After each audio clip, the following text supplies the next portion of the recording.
When was the last time you pulled an all-nighter? Was it last weekend as you binge-watched an entire Netflix series with your friends?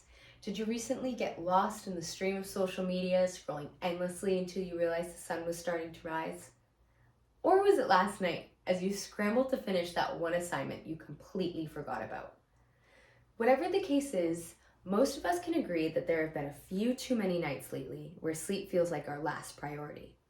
But I'm here today to convince you to stop viewing sleep as optional and start treating it as our key factor to our mental health, academic performance, and overall well-being. The problem is that many people don't understand how much getting poor sleep can affect them. From our focus to our physical health and control of emotions, lack of sleep can bring many problems. For college students like myself, fitting in all the tasks of the day and getting enough sleep feels like a never-ending battle. Balancing school assignments, work, and a social life is already hard enough. So more often than not, sleep gets pushed to the back burner. And you may not see a problem at first. You get your extra large coffee in the morning, plan to sleep in late the next day, but what happens when only getting 3 to 4 hours of sleep a night turns into your norm?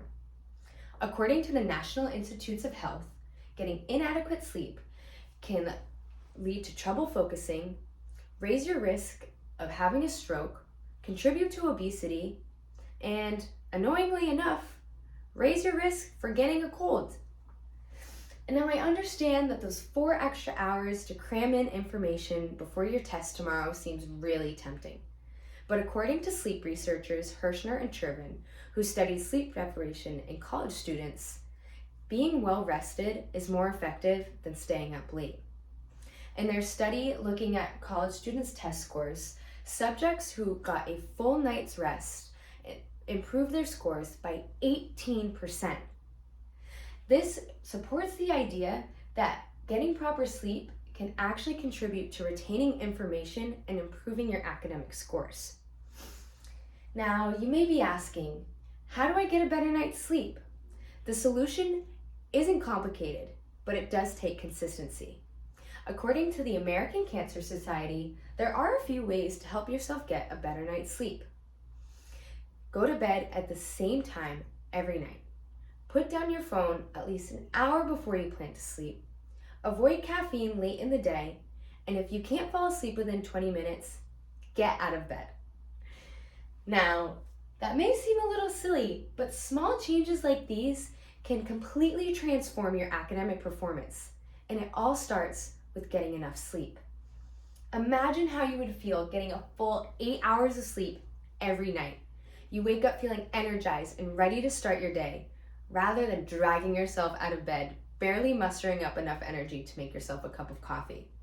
You actually remembered what you studied last night, feeling confident you'll ace that exam later on, and you're ready to face any challenge that comes your way. Now imagine if you stay on that same sleepless path, only allowing yourself 3 to 4 hours of sleep a night.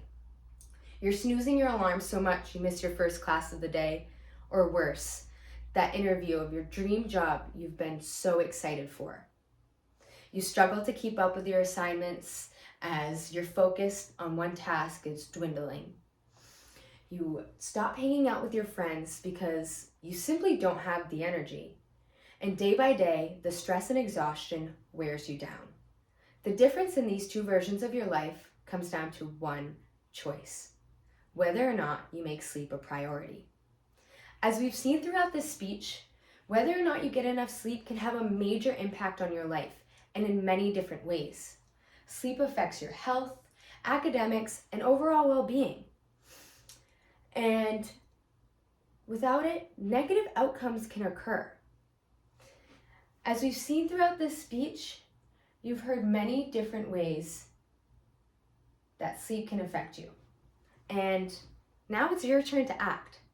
I challenge you all to put down your phones an hour before sleep tonight and crack open that book you've been telling yourself you'd read for the past 6 months. Once you allow yourself the gift of rest, you'll see for yourself how powerful sleep can be. As I come to my conclusion, I want to leave you with one final thought. Sleep is not a weakness. It's the foundation for everything we do while we're awake. Once you take care of your body, it'll take care of you in return. So make the choice to value your sleep, because sometimes the most powerful thing we can do in life is just close our eyes. Thank you.